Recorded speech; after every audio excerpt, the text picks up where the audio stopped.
Hello aspirants, welcome to Chahal academy. मेरा नाम है सुमित त्यागी और हमारे सामने है GS paper 2 of UPSC mains 2024। अगर हम पेपर को एनालाइज करें इस बार के, तो एज एक्सपेक्टेड जहां से आपको उम्मीद थी कि पॉलिटी से सर्टेन क्वेश्चंस आएंगे, that too current oriented, international relation से क्वेश्चन आएंगे, that too current oriented, governance के कुछ ऐसे क्वेश्चंस देखने को मिले हैं जिन्हें भी आप करंट से कनेक्ट कर सकते हैं। कुछ क्वेश्चंस हम वन बाय वन डिस्कस जो करने वाले हैं, जो मेरे स्टूडेंट्स हैं उनसे मेरी बात हुई, they are really happy with the paper. तो सर्टेनली पेपर को मैं डिफिकल्ट तो नहीं बोलूंगा। अगर मेरा खुद का भी एनालिसिस देखा जाए तो I will relatively keep it under the category of moderate to easy. Difficult नहीं है क्योंकि डायरेक्ट क्वेश्चंस भी हैं और बहुत स्टैटिक क्वेश्चंस भी हैं। काफी सारे क्वेश्चंस जो हैं वो आपको स्टैटिक देखने को मिल जाते हैं। अगर आपने ठीक से प्रिपरेशन की होगी तो सर्टेनली आप इन क्वेश्चंस को आंसर कर पाओगे। अगेन जैसा हम देखते हैं 10 मार्कर, टोटल आपको 10 क्वेश्चंस देखने को मिल रहे हैं और इवेंचुअली देन 10 क्वेश्चंस आपको देखने को मिल रहे हैं 15 मार्क का। 250 मार्क्स का पेपर होता है।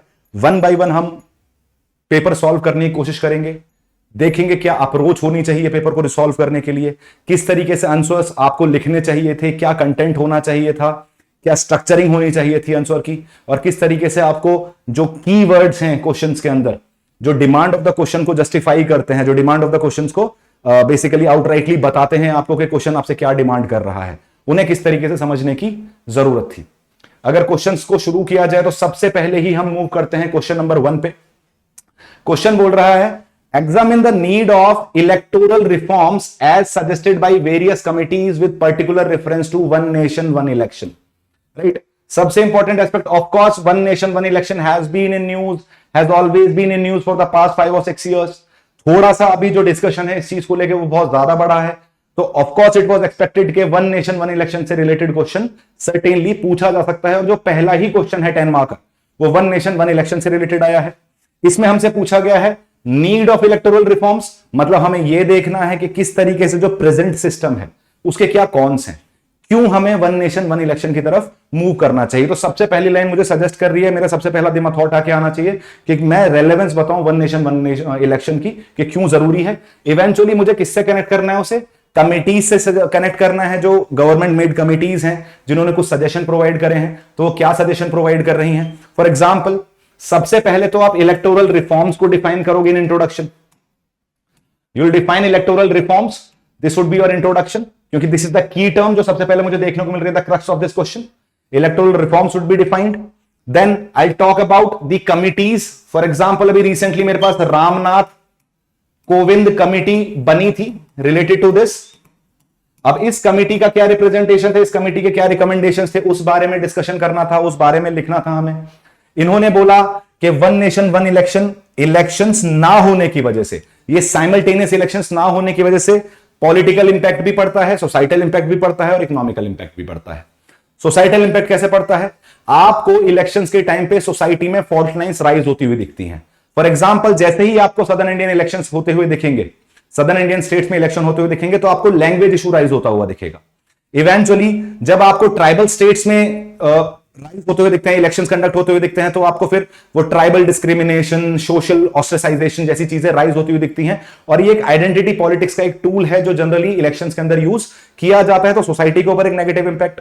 जब बार बार इलेक्शंस होते हैं तो जो हमारे मिनिस्टर्स हैं, जो हमारे मंत्री हैं, वो rather than focusing on their policy making work, focusing on the implementation of their executive work, वो किस पे फोकस करना शुरू कर देते हैं? इलेक्शन कैंपेन पे फोकस करना शुरू कर देते हैं। तो कहीं ना कहीं उनके लिए भी एक डिविएशन है, डाइवर्जन है from their actual work what they are meant to do.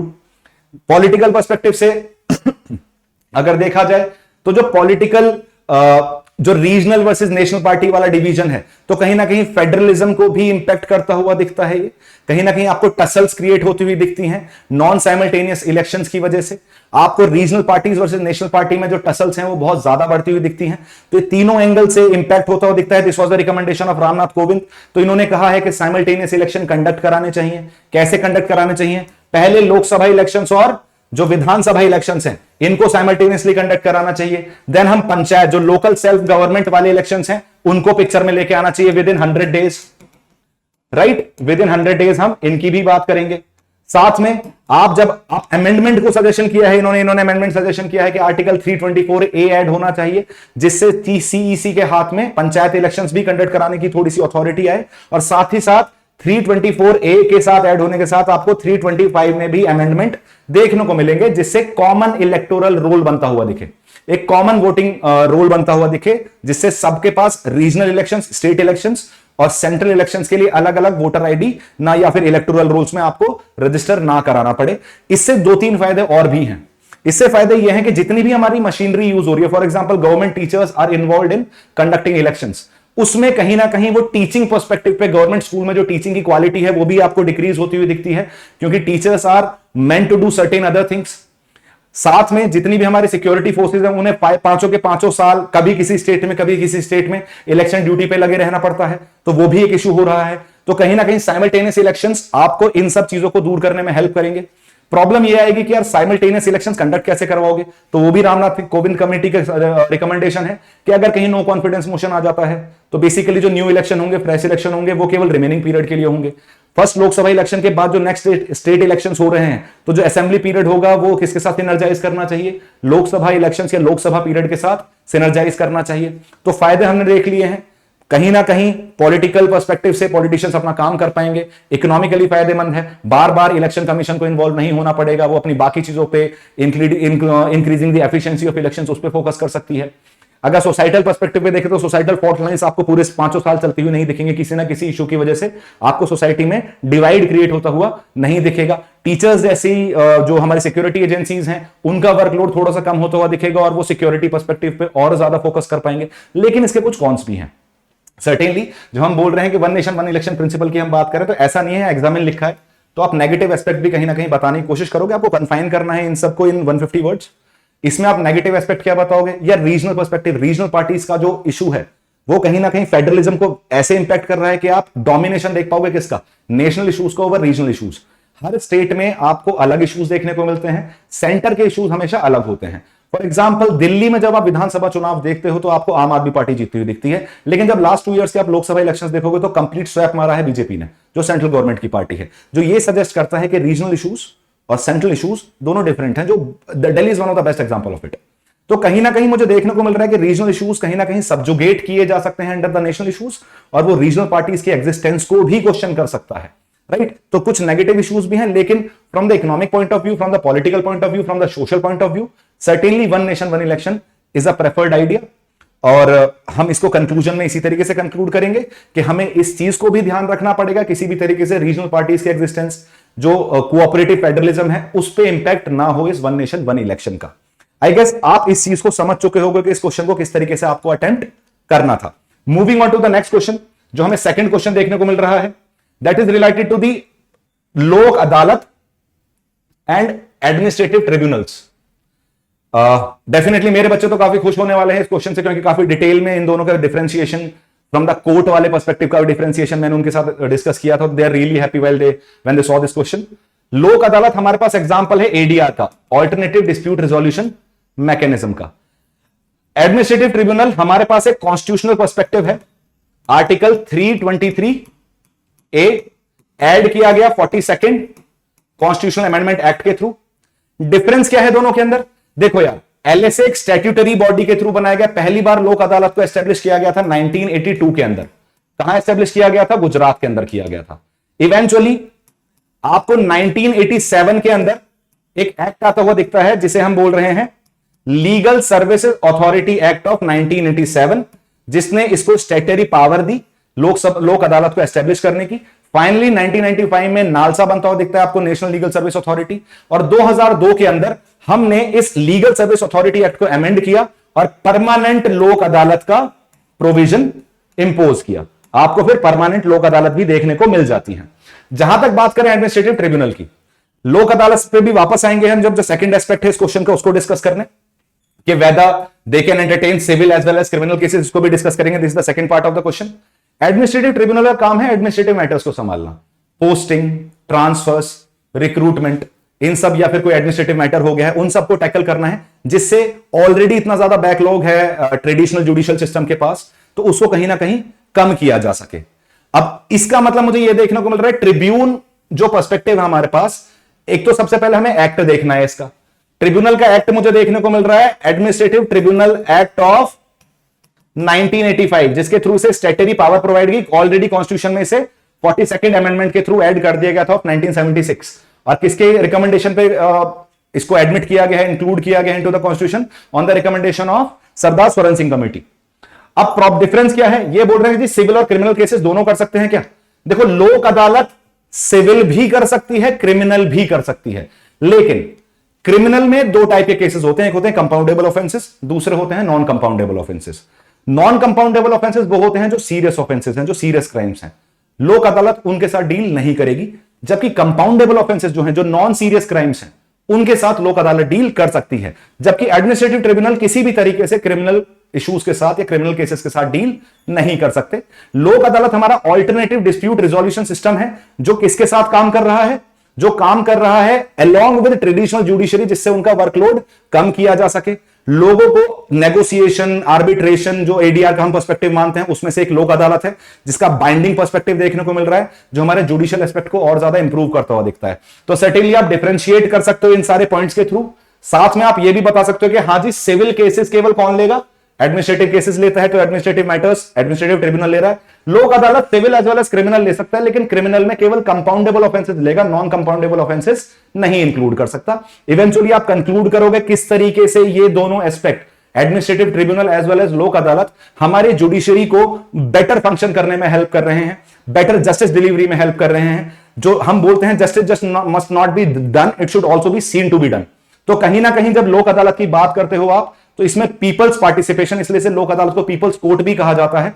तो हम लोगों तक जस्टिस पहुंचाने में काफी हद तक मदद कर पा रहे हैं। This is more of the administrative perspective, जो हमारा एडमिनिस्ट्रेशन के अंदर इश्यूज हैं उन्हें रिजॉल्व करने के लिए। I guess I am pretty clear with this thought. Moving on to the next question. The growth of cabinet system, the growth of cabinet system has practically resulted in the marginalization of parliamentary supremacy। अब दो perspective है इसमें, दो की term दिख रहे हैं मुझे, एक है कैबिनेट सिस्टम, दूसरा मार्जिनलाइजेशन ऑफ पार्लियामेंट्री सुप्रीमेसी। मतलब इसको मैं आसान भाषा में देखने की कोशिश करूं ना, तो it's more of executive versus legislature. यहां आप जो पर्सपेक्टिव देख रहे हो, जो टसल आपसे क्वेश्चन में हाईलाइट करने के लिए बोली जा रही है, that is more of executive. Cabinet is the part of the executive, union executive.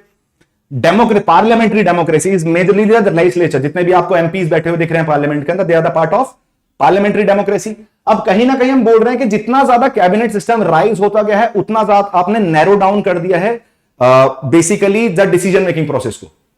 जैसे हम नेहरू जी के टाइम पे बोलते थे कि Nehru ji was a true parliamentarian, कि छोटे से छोटा मुद्दा भी वो पार्लियामेंट में आके डिस्कस करते थे। इट्स नॉट जस्ट दैट कि आप कैबिनेट बेसिकली आप कैबिनेट से डिस्कस किया, आपने आके बिल प्रेजेंट किया, आपके पास मेजोरिटी, आपने पास करा दिया, नहीं, वो हर छोटे से छोटा मुद्दा भी पार्लियामेंट में आके डिस्कस करते थे। इसलिए हम बोलते थे parliamentary democracy, parliamentary supremacy was at its peak during the time of Jawaharlal Nehru.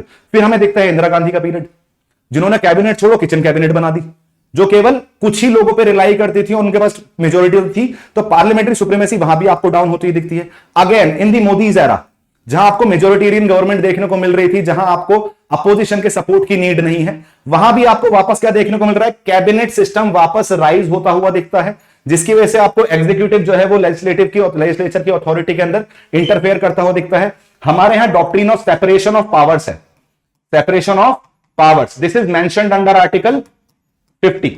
और कोई आर्टिकल नहीं है ऐसा जो स्पेसिफिकली सेपरेशन ऑफ पावर्स की बात करे। अदर देन दैट, जुडिशरी और पार्लियामेंट के सेपरेशन के लिए आर्टिकल 121 और 122 भी आपको पिक्चर में आते हुए दिख जाते हैं। लेकिन यहां it's more of legislature versus executive. तो कहीं ना कहीं हमें यह देखने की जरूरत है कि किस तरीके से आप इंट्रूजन ना करो, वो जो independence of 3 organs of the governance है वो फंक्शन करते रहे, एग्जीक्यूटिव अपना काम करे, लेजिस्लेचर अपना काम करे।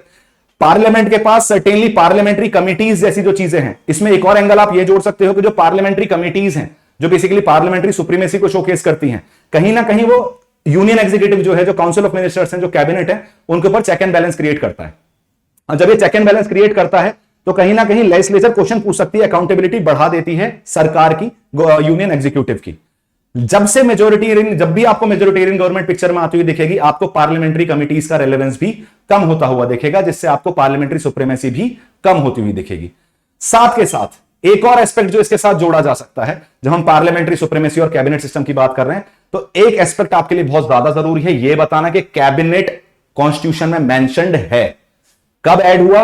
42nd, सॉरी, ऐड हुआ 44th अमेंडमेंट के थ्रू। आपको 44th अमेंडमेंट के थ्रू ये कैबिनेट टर्म ऐड होता हुआ दिख जाता है।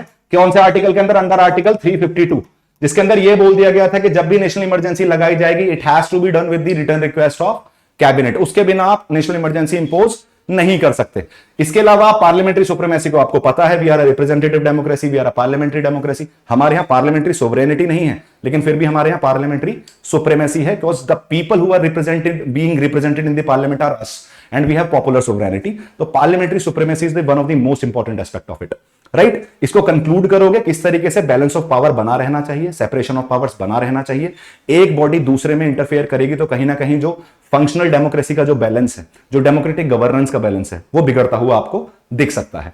Moving on to the next question, this was the third question. Moving on to the fourth question, the duty of CAG is not merely to ensure legality of the expenditure but also its propriety. CAG आपको पता है one of the most important aspect of our constitution, one of the most important pillar of our democracy. आपको कहीं ना कहीं जब financial accountability की बात आती है तो कैग सबसे इंपॉर्टेंट आपको इंस्टीट्यूशन एज एन बॉडी बनता हुआ दिखता है। आप इसके कॉन्स्टिट्यूशनल प्रोविजन डालोगे, पहले कैग की ड्यूटीज बताओगे, उसके बाद आर्टिकल बताओगे कि जी आर्टिकल 148 किसको बताता है, कैग को डिफाइन करता है, कैग का काम क्या है। अब दूसरा एस्पेक्ट क्या है? Legality and propriety. अब इसमें मुझे क्या करना है? कैग ना तीन टाइप का ऑडिट करता है, एक करता है लीगल ऑडिट, एक करता है रेगुलेटरी ऑडिट और एक करता है प्रोप्राइटी ऑडिट। तो जो हम रेगुलेटरी ऑडिट की बात करते हैं, लीगल ऑडिट की बात करते हैं, वो मैंडेटरी है, लेकिन जो प्रोप्राइटरी ऑडिट है ये डिस्क्रिशनरी है। कैग करना चाहे तो कर सकता है, नहीं करना चाहे तो नहीं कर सकता। लेकिन ये जरूरी क्यों है? ये जरूरी है for better governance, for better governance along with public interest.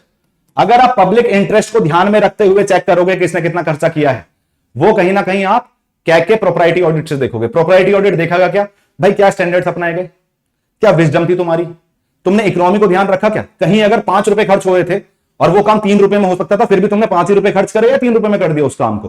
तो तुम्हारी विजडम, तुम कितना बचा पाए पैसा, जिससे वो पैसा बाकी पब्लिक इंटरेस्ट में यूज किया जा सके। तुम्हारा इंटेंशन क्या था? कहीं तुमने जस्ट शोकेस करने के लिए इतना एक्सपेंडिचर हो गया, कहीं खर्च तो नहीं कर दिया और तुम इसे जस्टिफाई भी कर पा रहे हो। लेकिन अगर वो पब्लिक इंटरेस्ट में फंक्शन नहीं कर रहा है, अगर तुम वाइज नहीं थे उस पैसे को खर्च करते टाइम, तो कहीं ना कहीं वो चीज प्रोप्राइटी ऑडिट में बाहर आती हुई दिख जाती है। तो इससे तो मैं ये बोल सकता हूं लीगैलिटी तो चेक कर ही रहा है। मतलब जैसे हम सबसे पहले तो ये बोलेंगे कॉन्ट्रोलर एंड ऑडिटर जनरल, हमारे यहां आपको पता है कॉन्ट्रोलर वाला पर्सपेक्टिव काम नहीं आता है, ऑडिटर वाला काम आता है। CAG is the concept of UK parliament. वहां पैसा निकालने के लिए भी आपको कैग की परमिशन चाहिए और पैसा खर्च करने के बाद भी ऑडिट कौन करेगा? कैग करेगा। लेकिन हमारे यहां पैसा निकालने के लिए आपको पार्लियामेंट्री एप्रोप्रिएशन बिल चाहिए, लेकिन ऑडिटिंग का काम सारा किसके पास है? कैग के पास। तो हमारे यहां actually the work is only of auditor general of India, नाम कैग ही है अभी। तो उस ऑडिट में आप केवल यह चेक नहीं करोगे एक्सपेंडिचर सही जगह हुआ है या नहीं हुआ है, that is the legality aspect.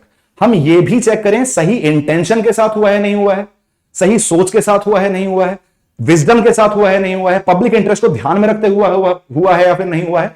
ये सारी चीजें हमें प्रोप्राइटरी ऑडिट में देखने को मिल जाती हैं और इसी चीज को आप कहीं ना कहीं जस्टिफाई करने की कोशिश करोगे, कंक्लूजन करोगे। CAG is one of those body जो हमारी फाइनेंशियल अकाउंटेबिलिटी को इंप्रूव करता है, जो चेक एंड बैलेंस क्रिएट करता है किसके ऊपर? गवर्नमेंट के ऊपर, कि कोई एक्स्ट्रा खर्चा तो नहीं हो रहा है। अलॉन्ग विद दैट आप कहीं ना कहीं इसमें कंक्लूजन में आप कंक्लूड करते टाइम डाल दोगे कि this is also analyse proprietary वाला पर्सपेक्टिव कहीं ना कहीं आपको पीएसीबी पब्लिक अकाउंट्स कमेटी भी करती हुई दिख जाती है पार्लियामेंट में, जो कैग की रिपोर्ट को फाइनली एक बार गो थ्रू करती है या फिर रिवाइज करती है कि जो ऑडिट हुआ है वो ठीक इंटेंशन से हुआ है या फिर नहीं हुआ है।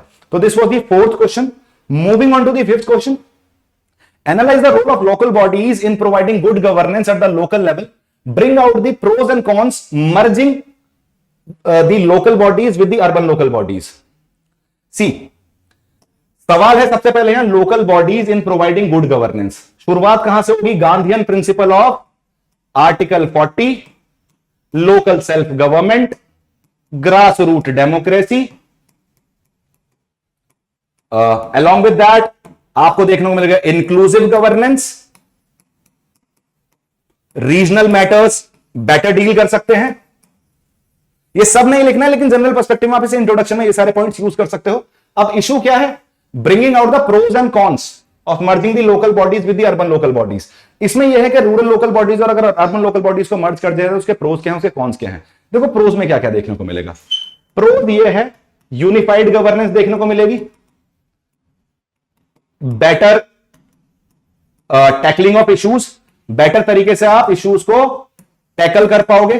Sorry for my hand writing थोड़ा सा not the best game I have, but आप समझने की फिर भी कोशिश करो। यूनिफाइड गवर्नमेंट देखने को मिलेगी, बेटर टैकलिंग ऑफ इश्यूज देखने को मिलेगा, साथ के साथ आपको इंक्लूसिव गवर्नमेंट देखने को मिलेगी।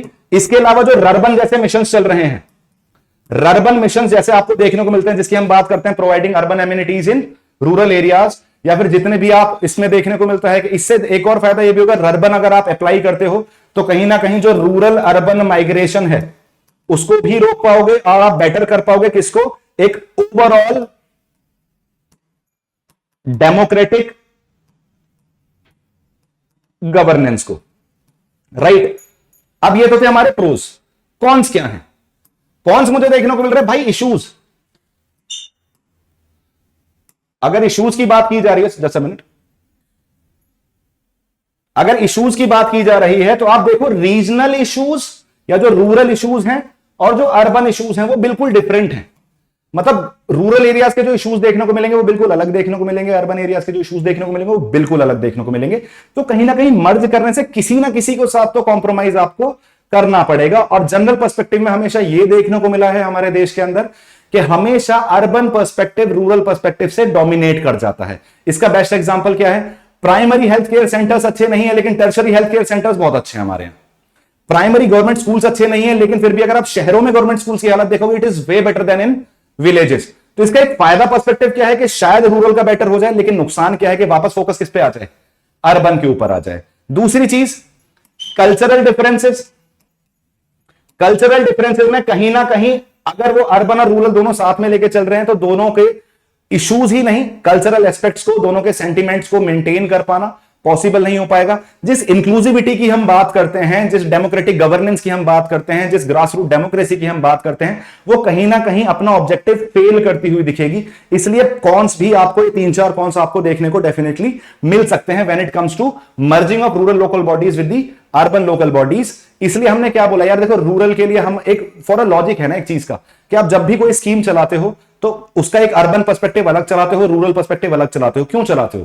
क्योंकि दोनों की प्रॉब्लम्स अलग हैं। जब प्रॉब्लम्स अलग हैं तो उनको टैकल करने का सॉल्यूशन भी क्या होता है, डिफरेंट होता है। जब दोनों को आप सेम तरीके से ट्रीट करना शुरू कर दोगे ना, तो कहीं ना कहीं किसी ना किसी को तो प्रॉब्लम देखने को मिलेगी। तो आप ये स्पॉन्सर्ड स्कीम्स जो हैं, जैसे फॉर एग्जांपल प्रधानमंत्री कौशल विकास योजना अर्बन, प्रधानमंत्री कौशल विकास योजना रूरल, क्यों? क्योंकि दोनों के लिए स्किल सेट अलग है, दोनों का पर्सपेक्टिव क्या होना चाहिए, अलग होना चाहिए।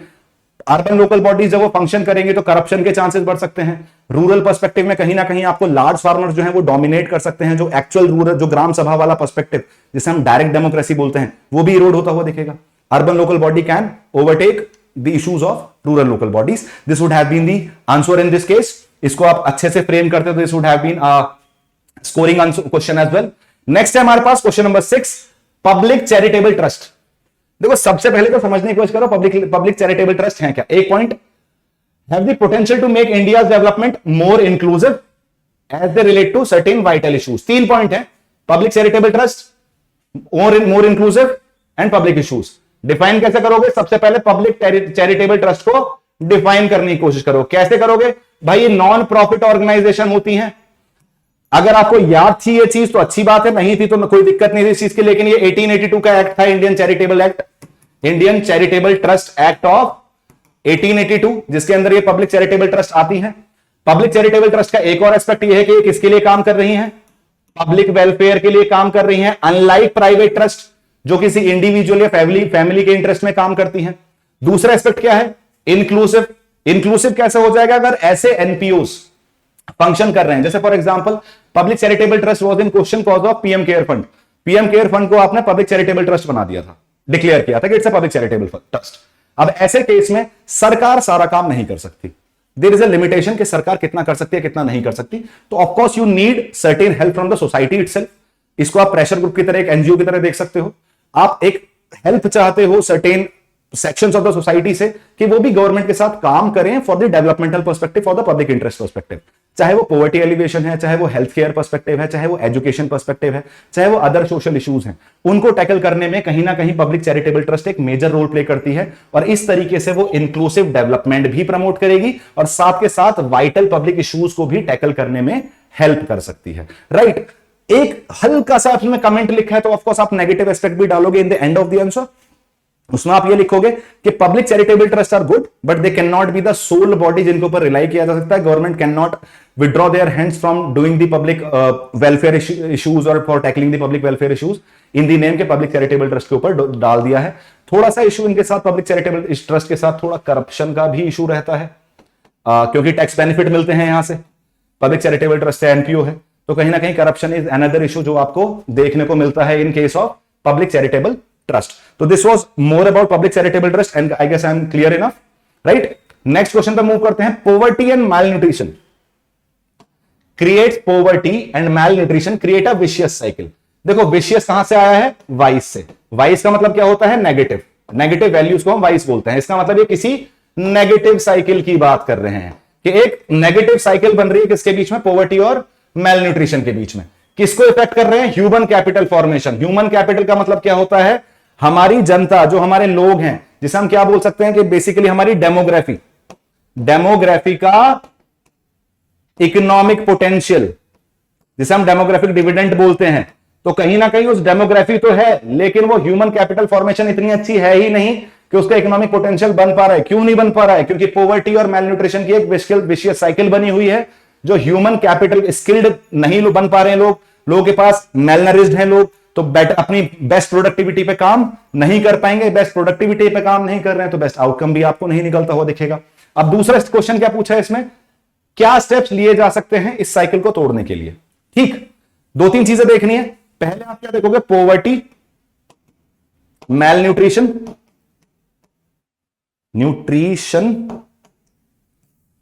Just a sec, poverty and malnutrition, ये एक विशियस साइकिल बना रहे हैं।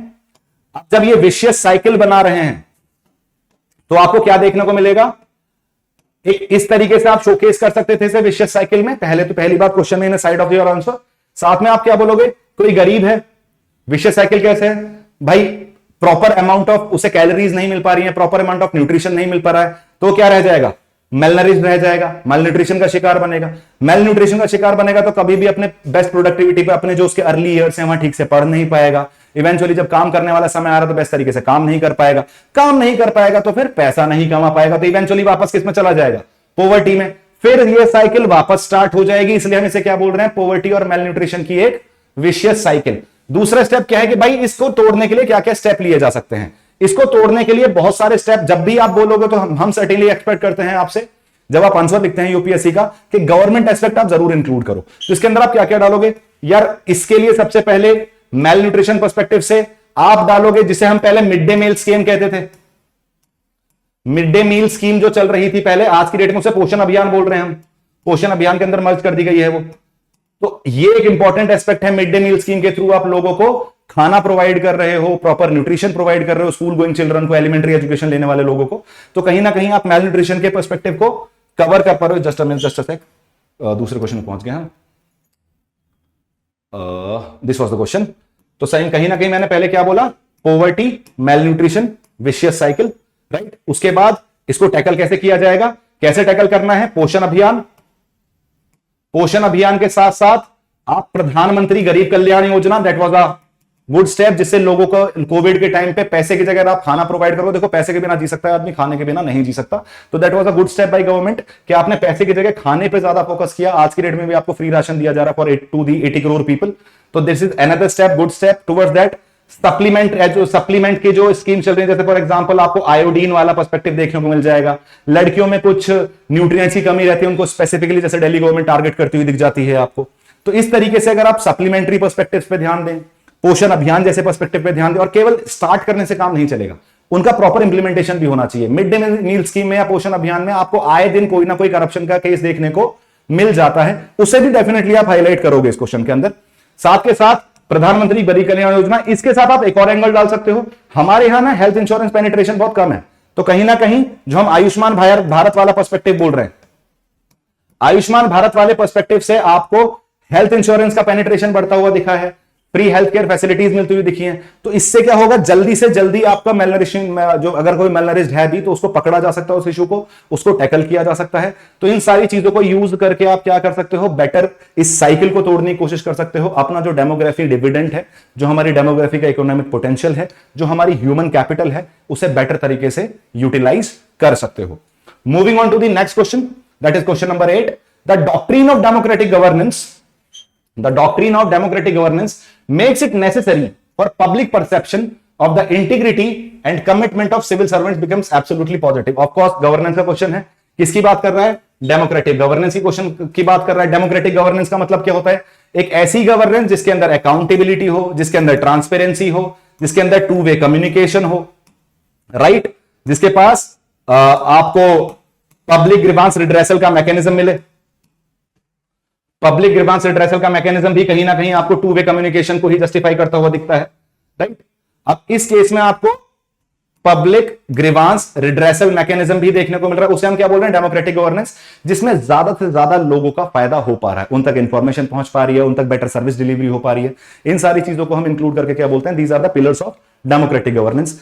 सिविल सर्विस, अगर हम डेमोक्रेटिक गवर्नेंस को प्रमोट करते हैं, फॉर एग्जाम्पल ट्रांसपेरेंसी बढ़ती है, अकाउंटेबिलिटी बढ़ती है, किसकी, सिविल सर्वेंट्स की, तो कहीं ना कहीं जो पब्लिक का परसेप्शन है इंटीग्रिटी और कमिटमेंट को लेकर, किसके, सिविल सर्वेंट्स के, वो इंप्रूव होता हुआ दिखेगा। कैसे इंप्रूव होगा, हम अभी मैंने थोड़ी देर पहले एक लाइन बोली थी, justice must not be done, it should also seen to be done. तो अगर आप अच्छा कर भी नहीं हो ना, लेकिन जनता को पता नहीं चल रहा, पब्लिक के पास एक ये परसेप्शन, यार ब्यूरोक्रेसी तो करप्ट है, तो कहीं ना कहीं अगर आप अच्छा काम भी करते हो तो उन तक वो गुड डीड पहुंचता नहीं है। करप्शन, नेगेटिव, जो झूठ होता है वो, और जो नेगेटिविटी होती है वो बहुत तेज ट्रेवल करती है। पॉजिटिविटी को ट्रैवल करने में थोड़ा सा लगता है समय। बोलते हैं ना, सच देर से जीत सकता है, लेकिन कभी, मतलब एग्जैक्टली मुझे याद नहीं आ रहा what that quote is, exact quote is, कि सच थोड़ा सा परेशान हो सकता है, एग्जैक्टली सच परेशान हो सकता है लेकिन परास्त नहीं।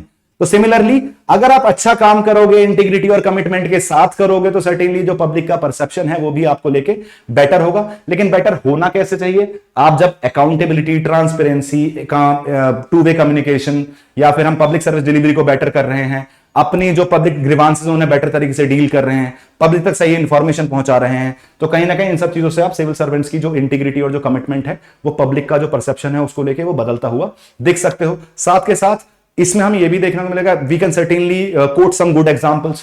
फॉर एग्जांपल, जैसे हम ओपी चौधरी जी की बात करते हैं, OP Chaudhary ji is known for providing education to the naxals in the naxalite areas. एक मणिपुर के आईएएस ऑफिसर थे, हैं अभी भी, जिन्हें हम बोलते हैं पेम आर्मस्ट्रांग, जिन्होंने रोड कंस्ट्रक्शन में हेल्प करी।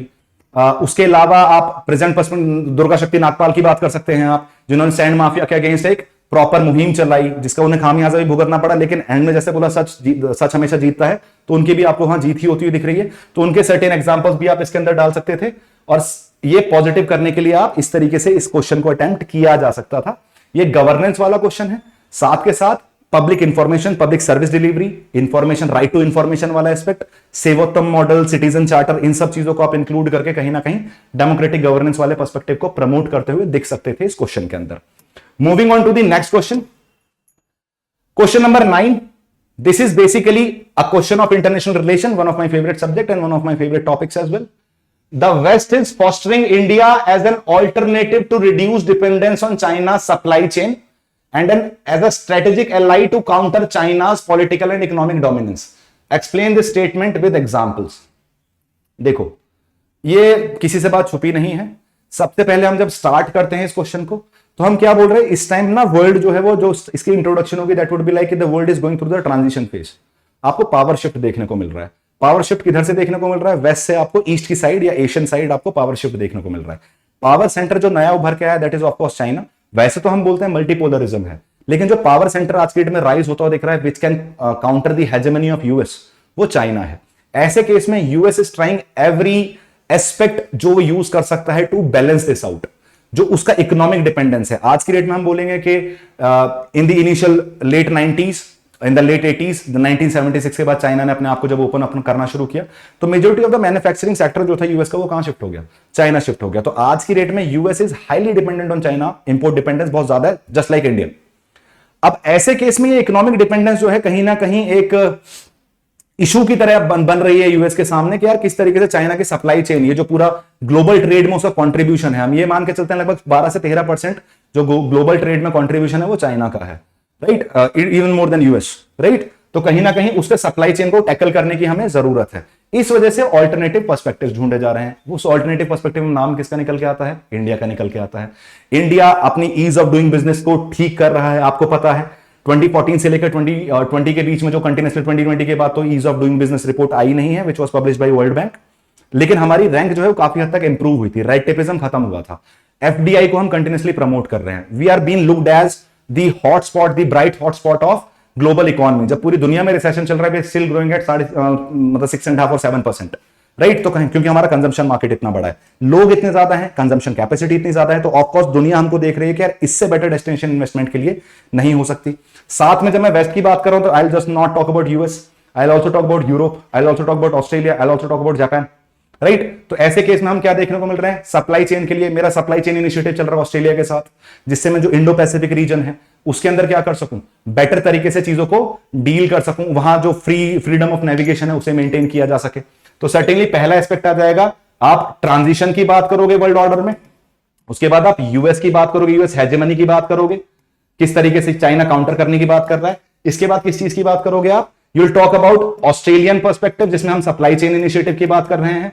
आप फिर बात करोगे क्वाड की, क्वाड में किस तरीके से सेमीकंडक्टर मैन्युफैक्चरिंग के लिए चारों कंट्रीज ने एक साथ एसोसिएट किया है, किस तरीके से हम इंडो पैसिफिक रीजन में चाइना की डोमिनेंस को कम करने के लिए, चाइना की डोमिनेंस को काउंटर करने के लिए वेस्ट जो है वो इंडिया के साथ आता हुआ खड़ा हुआ दिखता है। कल ही आपको स्टेटमेंट आता हुआ दिखेगा कि basically India is the leader of quad.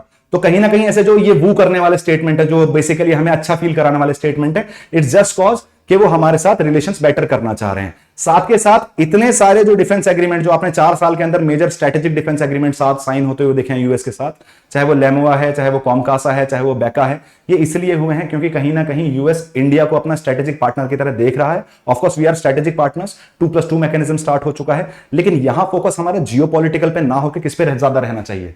हमारा फोकस सप्लाई चेन, चाइना से सप्लाई चेन को तोड़ने पे ज्यादा होना चाहिए।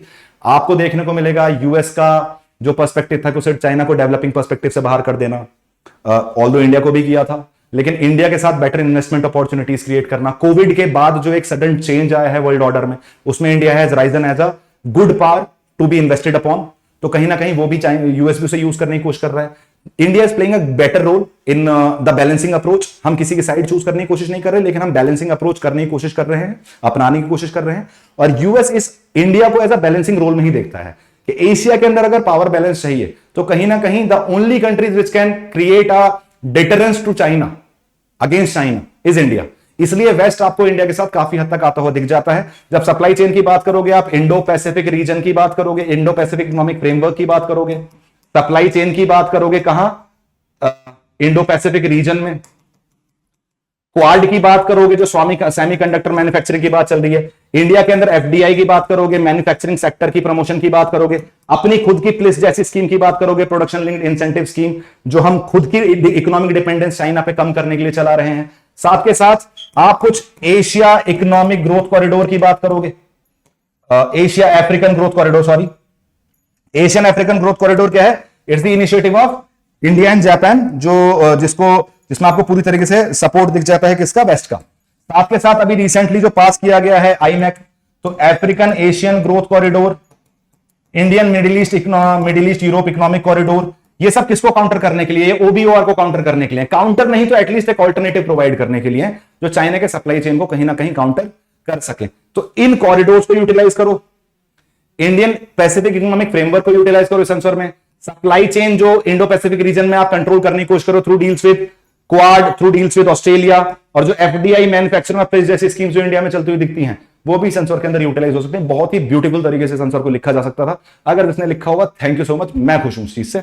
नेक्स्ट मूव करते हैं on to the next question, आगे बढ़ते हैं on to the question number 9। Question number 10, this we were on question number 9, I guess. Yes, no, just a sec. Yes, we are done with question number 9. We are moving on to the question number 10. Question number 10 में हमें क्या देखने वाला? Critically analyze India's evolving diplomatic, economic and strategic relations with the Central Asian republics, highlighting their increasing significance in the regional geopolitics. 10 marker है। सबसे पहले इनको define करोगे जी, कौन कौन से हैं? Uzbekistan, Kazakhstan, Kyrgyzstan, Tajikistan and Turkmenistan. इनको हम बोल रहे हैं क्या? Central Asian republics. Central Asia. इसके बाद किसकी बात करोगे? डिप्लोमेटिक रिलेशंस बेटर होते हुए दिख रहे हैं उनके साथ, of course economic relations, strategic relations. अब ये 3 टर्म है मेरे पास, तीनों पर्सपेक्टिव को मुझे क्या करना है? इंप्रूव करना है। तो कहीं ना कहीं आपको देखने को मिल रहा है डिप्लोमेटिक रिलेशन एससीओ के साथ। जब आप एससीओ में पार्टिसिपेट कर रहे हो तो कहीं ना कहीं diplomatic as well as strategic aspect आपको कवर होता हुआ दिख जाता है। स्ट्रेटेजिक एस्पेक्ट में आप जो तजिकिस्तान के अंदर आपको इंडिया का एयर बेस देखने को मिल रहा है उसकी बात कर सकते हो। इकोनॉमिक पर्सपेक्टिव में आप बात कर सकते हो कजाकिस्तान के साथ जो आपको न्यूक्लियर डील देखने को मिली है, that can also be covered in strategic as well. Other than that, जब एक और बात की जाएगी तो international north south transport corridor INSTC, ये भी कहां से पास करेगा? सेंट्रल एशिया से पास करेगा, तो वो भी हमारे लिए एक इंपॉर्टेंट एस्पेक्ट है। तो जब सेंट्रल एशियन रिपब्लिक्स की बात करेंगे, सबसे पहले हम बात करेंगे भाई ये रिसोर्सेज रीजन है, स्ट्रेटेजिकली बहुत इंपॉर्टेंट है।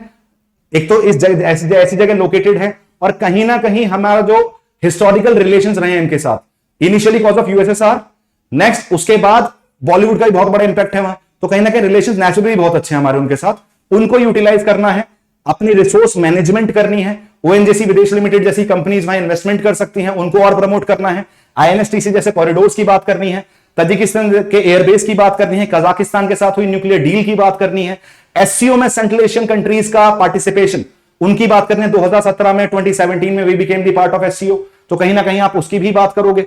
तो इस तरीके से आप इसे इजीली आंसर कर सकते थे। ये भी काफी स्ट्रेट फॉरवर्ड और अच्छा क्वेश्चन था। अगर आप इंटरनेशनल रिलेशंस में इंटरेस्टेड हो तो आप इस पेपर को देखकर काफी खुश रहने वाले हो, क्योंकि पेपर बड़ा अच्छा है। और मैं ये नहीं कह रहा केवल आईआर के पेपर ही, आईआर के क्वेश्चन ही अच्छे हैं, पॉलिटी के क्वेश्चंस भी काफी अच्छे हैं, काफी स्ट्रेट फॉरवर्ड है और काफी इजी भी है।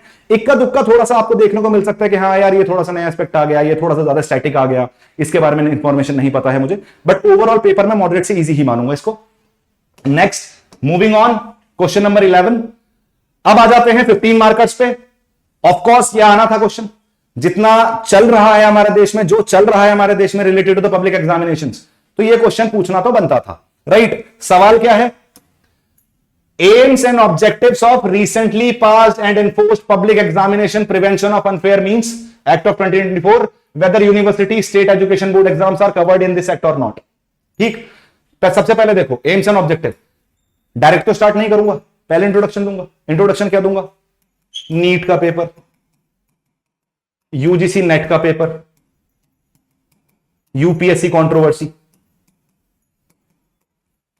कंट्रोवर्सी। अब इनके चक्कर में क्या देखने को मिल रहा है? This was not the want, this was the need. आज तक अनफेयर मीन्स को बचाने के लिए कोई भी इंडिया ने लॉ पास किया ही नहीं था पार्लियामेंट में।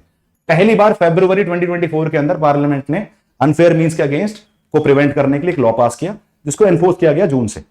ऑब्जेक्टिव क्या है? किसी भी तरीके से अगर कोई अनफेयर मीन्स को यूटिलाइज करने की कोशिश करता है इन पब्लिक सर्विस एग्जामिनेशंस, तो उसको पनिश किया जाएगा ऑन डिफरेंट क्राइटेरियंस। ये अनफेयर मीन्स क्या है भाई? Paper leakage. अनफेयर मीन्स क्या है? कंप्यूटर सिस्टम को टैकल करना, वो करना, किसी भी तरीके से हैक करने की कोशिश करना, इंटरफेयर करने की कोशिश करना, किसी और तरीके से असिस्ट करना किसी को, ओएमआर सीट के साथ छेड़छाड़, आंसर की के साथ छेड़छाड़। जो डिफरेंट एस्पेक्ट से आपने क्या कर दिया है, आप अपने डॉक्यूमेंटेशन में कोई ऐसी चीज कर देना जो कि आप बाद में जस्टिफाई ना कर पाओ। जैसे आपको रिसेंटली होता हुआ दिखा जो पूजा खेड़कर आईएएस का केस था, उसमें भी आपको देखा डॉक्यूमेंटेशन। जो अभिषेक सिंह जी का केस है उसमें भी आपको सेम क्वेश्चंस राइज होते हुए दिखते हैं। डॉक्यूमेंट्स के साथ इशू नहीं क्रिएट करना, तो इन सब चीजों को दूर करना और एक fair and merit based examination system create करना क्या है हमारा ऑब्जेक्टिव है। किसका? Public examination prevention of unfair means act 2024 का। पहली बार हुआ है, बहुत जरूरी था, it was the need of the time, right? अब इस टाइम पे नहीं होता तो कहीं ना कहीं आप क्रेडिबिलिटी पे क्वेश्चन करना शुरू कर देते पब्लिक एग्जामिनेशन की। लोग इतनी मेहनत करते हैं, सालों सालों भर लगे रहते हैं, उसमें इशू है। अब इसमें आप देखो, वैसे तो इन्होंने पूछा नहीं कि what are the issues with it, लेकिन हम थोड़ा सा बताएंगे इश्यूज क्या हैं। यार इश्यूज ये हैं, एक तो आपने रीशेड्यूलिंग का कोई टाइम नहीं बताया। अगर एग्जाम कैंसिल हो गया अनफेयर वजह से, कोई अनफेयर मीन्स अपनाया गया, अगर एग्जामिनेशन का कैंसिलेशन देखने को मिलता है, कितने टाइम में कंडक्ट कराओगे वापस? इसका कोई बात नहीं की गई इस बिल के अंदर। रिकमेंड किया गया है कि भाई 6 महीने में तो करा दो एटलीस्ट। दूसरी चीज, जो आपने इन्वेस्टिगेशन एजेंसी रखी है वो कोई स्पेशल इन्वेस्टिगेशन एजेंसी है ही नहीं। आपने क्या रखा है? डीएसपी लेवल की इन्वेस्टिगेशन सौंप दिया कि डीएसपी लेवल से नीचे कोई नहीं करेगा। डीएसपी लेवल की इन्वेस्टिगेशन होनी चाहिए अगर कोई अनफेयर ऐसी कोई इवेंट होता हुआ दिखता है जो नहीं होना चाहिए था। साथ में कहीं ना कहीं टेक्नोलॉजी और आर्टिफिशियल इंटेलिजेंस का आपको यूटिलाइजेशन थोड़ा सा और ज्यादा करना चाहिए था व्हेन इट कम्स टू जब आप क्रेडिबिलिटी बनाने की कोशिश कर रहे हो पब्लिक एग्जामिनेशंस की। तो ये सब चीजें आप इस आंसर के अंदर लिख सकते थे, aims and objective of the prevention of public examination act. अब ये बोला गया whether state university education examination board के लिए भी होगा क्या? नहीं यार, ये कंफ्यूज करने वाली बात है, लेकिन होगा नहीं। किसके लिए होगा? इसमें इन्होंने 5 एजेंसीज के एग्जाम को कंडक्ट करने के लिए बोला है कि ये एग्जामिनेशन जो है, ये बिल है, ये 5 एजेंसीज द्वारा कंडक्ट किए एग्जामिनेशंस को टैकल करेगा। कौन कौन सी? UPSC, SSC, IBPS, Railway Recruitment Board, और एक और बच रही है नेशनल टेस्टिंग एजेंसी। इन 5 एजेंसीज को टैकल करने के लिए आपको यह बिल आता हुआ दिखता है। ये यूनिवर्सिटी और स्टेट एजुकेशन बोर्ड के एग्जाम्स को कवर नहीं करता है। इसे आप इसका एक एस्पेक्ट, एक क्रिटिसिज्म की तरह भी देख सकते हो कि यार स्टेट और यूनिवर्सिटी एग्जाम्स में भी काफी धांधलेबाजी होती है, conducted in the government schools और गवर्नमेंट एजुकेशन। गवर्नमेंट बिहार की हालत देखो, उत्तर प्रदेश की हालत देखो, in several exam, several states आपको देखने को मिल जाता है cheating is going on next level, और कहीं ना कहीं मेरिटोक्रेसी को इफेक्ट करती है। एक अच्छा बच्चा ऊपर नहीं आ पाता है। नीट के साथ जो हुआ that was I opening, UPSC के साथ जो चल रहा है दैट इज आई ओपनिंग। तो कहीं ना कहीं इसकी जरूरत तो थी, लेकिन अभी भी सॉल्यूशन है, कंप्लीट सॉल्यूशन नहीं है। वो चीज इस आंसर के अंदर आपको मेंशन करनी थी। आई गेस मैं समझा चुका हूं आपको एम्स एंड ऑब्जेक्टिव क्या है। अनफेयर मींस खत्म करना, मेरिटोक्रेसी पे लेके आना, ट्रांसपेरेंसी क्रिएट करना, जो एग्जाम कंडक्टिंग एजेंसीज हैं उनकी अकाउंटेबिलिटी को बढ़ाना। प्रॉब्लम क्या क्या है? प्रॉब्लम यह है कि आपने कोई इन्वेस्टिगेटिव, स्पेशल इन्वेस्टिगेटिव एजेंसी की बात नहीं करी है। एग्जामिनेशन जो कंडक्ट कराते हैं, जो ऑफिशियल्स हैं और जो इन्विजिलेटर्स हैं, उनको एग्जैक्टली नहीं पता होता है कि what is the basis of this. Actual अच्छी ट्रेनिंग नहीं है उनकी, उनको भी बेटर ट्रेन करने की बात करनी चाहिए थी। टेक्नोलॉजी और एआई से दूर भागे हो आप। और दूसरा ये आपने एक क्रिटिसिज्म इन्होंने खुद ही लिख के दे दिया है कि यूनिवर्सिटी और स्टेट एजुकेशन एग्जाम्स आपने इसके अंदर इंक्लूड नहीं किए हैं। I guess this is clear enough. Moving on to question number 12, बहुत बढ़िया question again. Right to privacy is intrinsic to life and personal liberty, of course, and is inherently protected under Article 21 of the Constitution. बिल्कुल सही बात है। Explain. In this reference, discuss the law relating to DNA testing in child, DNA of the child in the womb to establish its paternity. देखो, दो चीज हैं। सबसे पहले तो आप इसमें किसको एक्सप्लेन करने की कोशिश करोगे? राइट टू प्राइवेसी को, ऑफ कोर्स आर्टिकल 21 का हिस्सा है। केस का नाम डालोगे KS. Puttaswamy, KS. Puttaswamy versus union of India.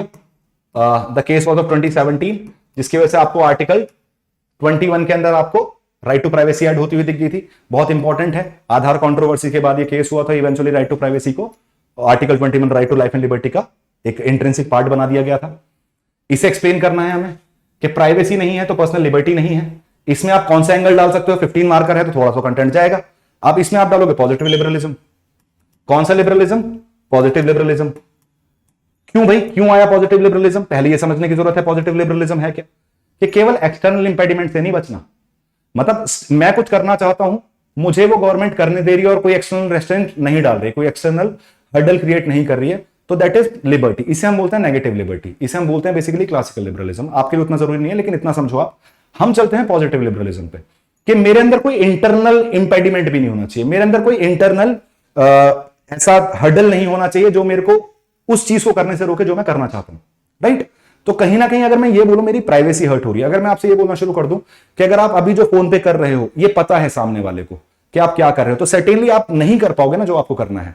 आप कोई चीज सर्च करने की कोशिश कर रहे हो, कोई चीज देखना चाहते हो, certainly which is very personal to you, certainly which में हाईलाइट योर इनसिक्योरिटीज, तो कहीं ना कहीं आपके अंदर एक इंटरनल इंपेडिमेंट क्रिएट हो गया। तो इसलिए हम क्या बोल रहे हैं, आर्टिकल 21 का पॉजिटिव लिबरलिज्म पे हम चलते हैं। इसलिए आर्टिकल 21 का इंट्रिंसिक पार्ट है क्या, राइट टू प्राइवेसी।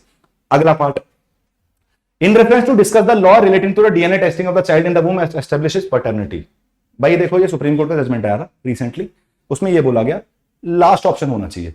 डीएनए बच्चे का बहुत ही पर्सनल और इंट्रिंसिक एस्पेक्ट है।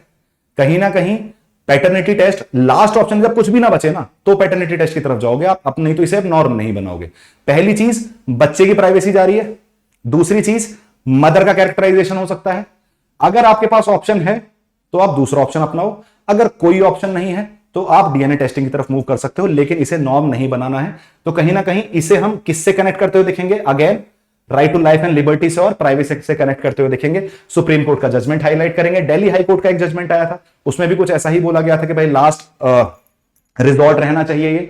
जब आप राइट टू प्राइवेसी की बात या डीएनए टेस्टिंग की बात करते हैं, कहीं ना कहीं चाइल्ड की सिक्योरिटी, चाइल्ड की प्राइवेसी, चाइल्ड की राइट्स भी बहुत इंपॉर्टेंट है, चाहे वो यूएन पर्सपेक्टिव से देखा जाए, चाहे वो डोमेस्टिक पर्सपेक्टिव से देखा जाए। तो इंटरनेशनली देखोगे तब भी जस्टिफाइड नहीं है, डोमेस्टिकली देखोगे तब भी जस्टिफाइड नहीं है। इवेंचुअली कंक्लूड भी आप इसे इसी तरीके से कहोगे कि प्राइवेसी ऑल्दो बहुत रिसेंटली ऐड की गई है, लेकिन बहुत one of the most important right है अगर हम क्या अचीव करना चाहते हैं, पॉजिटिव लिबरलिज्म, या फिर एक्चुअली में लोगों को हम लिबर्टी प्रोवाइड करने की कोशिश कर रहे हैं, जो डीपीएसपी के अंदर है, जो नेहरूवियन लिबर्टी की हम बात करते हैं, कहीं ना कहीं मॉडर्न लिबरलिज्म की बात करते हैं। Moving on, question number 13, what changes has union government recently introduced in the domain of center-state relations, right? Suggest measures to be adopted to build trust between the center and state for strengthening federalism. 15 marker. सबसे पहले क्या define करोगे जी? Federalism को define करोगे। क्या करना है? Federalism को डिफाइन करना है। फेडरलिज्म को कैसे डिफाइन करते हैं? Separation of powers. This is the actual definition of federalism. अब इसमें बोला गया यूनियन गवर्नमेंट ने क्या क्या लिया है, जनरल पर्सपेक्टिव में आप क्या क्या स्टेप लिए हैं। इसमें आप स्टेप लिखोगे जी नीति आयोग। नीति आयोग में आपको कहीं ना कहीं कोऑपरेटिव फेडरलिज्म बढ़ता हुआ दिखा है। जीएसटी काउंसिल, इसको काउंटर भी किया जा सकता है इस पॉइंट को, लेकिन जीएसटी काउंसिल में आपको पता है बिना स्टेट की परमिशन के कोई भी चीज पास नहीं की जा सकती। अनदर एस्पेक्ट, कहीं ना कहीं ये दो एस्पेक्ट आपको देखने को मिल रहे हैं जो इंपॉर्टेंट है, जो इंपॉर्टेंट मेजर्स लिए गए हैं in the domain of centre state relations. कहीं ना कहीं एक और एस्पेक्ट जो 15th या 14th फाइनेंस कमीशन जो थी, 14th फाइनेंस कमीशन ने बोला कि जो अब जो डिवॉल्यूशन होगा पैसे का, पहले था वो 68-32%, 32% वाज गोइंग टू स्टेट, लेकिन 14th फाइनेंस कमीशन ने क्या कर दिया, इसे 42% कर दिया। तो कहीं ना कहीं फाइनेंशियल ऑटोनॉमी भी बढ़ी है। फाइनेंशियल ऑटोनॉमी भी आपको बढ़ती हुई दिख जाती है किस केस में? सेंटर स्टेट रिलेशंस में। अब हमें क्या देखना है भाई, ऐसे मेजर सजेस्ट करो जिससे ये ट्रस्ट बढ़ सके। सबसे पहले तो सेंटर को कुछ काम करने छोड़ने पड़ेंगे। देखो, कोऑपरेटिव फेडरलिज्म बढ़ाना है ना, तो एक टर्म बोलते हैं हम जिसको आपको इस आंसर के अंदर यूज करना है, जिसे हम बोलते हैं कन्फ्रंटेशनल फेडरलिज्म। कन्फ्रंटेशनल फेडरलिज्म से आपको दूर भागना पड़ेगा। कन्फ्रंटेशनल फेमिनिज्म क्या है, फेडरलिज्म क्या है, नॉट फेमिनिज्म। जब सेंटर स्टेट की अथॉरिटी या स्टेट की पावर्स को खुद यूटिलाइज करना शुरू कर दे, या उसमें ब्रीच करना शुरू कर दे, उसमें ओवरटेक करना शुरू कर दे, स्टेट को सब्जुगेट करना शुरू कर दे। इसके एग्जांपल हम देख सकते हैं, जैसे farm bills, agriculture is the state subject, centre ने लॉ निकाला तो कहीं ना कहीं स्टेट की पावर छीनी। Abrogation of article 370, state assembly की ड्यूटी थी, आपने क्या करा, वहां प्रेसिडेंट रूल लगाया और 370 को साइडलाइन कर दिया, रिवोक कर दिया। तो कहीं ना कहीं वो भी आपको क्या देखने को मिल रहा है, कन्फ्रंटेशनल फेडरलिज्म को आप कम होते हुए देखेंगे। दूसरी चीज, जब हम फेडरलिज्म की बात करते हैं ना, तो ये इस पे भी डिपेंड करता है कि सेंटर में सरकार कैसी है। जब भी सेंटर में आपको फुल मेजोरिटी गवर्नमेंट देखने को मिलेगी तो कहीं ना कहीं बार्गेनिंग और कोऑपरेटिव फेडरलिज्म आपको कम होता हुआ दिखेगा। क्यों? क्योंकि अब रीजनल पार्टीज की जरूरत नहीं है। अब रीजनल पार्टीज की जरूरत नहीं है तो मेजोरिटी ऑफ द डिसीजंस आप अपने हिसाब से ले सकते हो। आप नेशनल इंटरेस्ट में लोगे, नेशनल इश्यूज के बेसिस पे लोगे, रीजनल इश्यूज को उतना ज्यादा फोकस में नहीं रखोगे। जब कोएलिशन गवर्नमेंट होगी तो आपको रीजनल पार्टीज का भी सपोर्ट चाहिए होगा। ऐसे टाइम पे आपको उनकी सुननी पड़ेगी, उनकी बार्गेनिंग कैपेसिटी क्या हो जा रही है, बढ़ जा रही है। तो कहीं ना कहीं अब जब मेजोरिटेरियन गवर्नमेंट थी तो आपको federalism, cooperative federalism and the parliamentary perspective कम होता हुआ दिखा था। अब कोएलिशन गवर्नमेंट है तो आपको कोऑपरेटिव फेडरलिज्म रिलेटिवली राइज होता हुआ दिखेगा। वो भी एक एस्पेक्ट है। हमें क्या लिखना है, no matter what type of government is there, चाहे वो कोएलिशन पार्टनर से बनी है, चाहे वो फुल मेजोरिटी गवर्नमेंट है, लेकिन किसी भी तरीके से स्टेट की बार्गेनिंग कैपेसिटी को कम नहीं होने देना है। उन्हें इंक्लूसिव गवर्नमेंट पे हमें चलना है। हमें ऐसे स्टेप्स लेने हैं जिससे स्टेट को लगे they are also the major stake holders in the governance perspective और डिसीजन मेकिंग प्रोसेस। अगर ऐसा नहीं होगा तो कहीं ना कहीं आपको कोऑपरेटिव फेडरलिज्म दूर जाता हुआ दिखेगा, सेपरेटिस्ट टेंडेंसीज बढ़ती हुई दिखेंगी, जो सेसेशनिस्ट टेंडेंसीज हैं वो भी बढ़ती हुई दिखेंगी, स्टेट में लैंग्वेज जैसे इश्यूज होते हुए दिखेंगे। अब कहीं ना कहीं स्टेट सेंटर की ड्यूटी है कि अगर नेशनल सिक्योरिटी और इंटरनल सिक्योरिटी को भी ध्यान में रखना है तो भी कोऑपरेटिव फेडरलिज्म पे उसे फोकस करना चाहिए।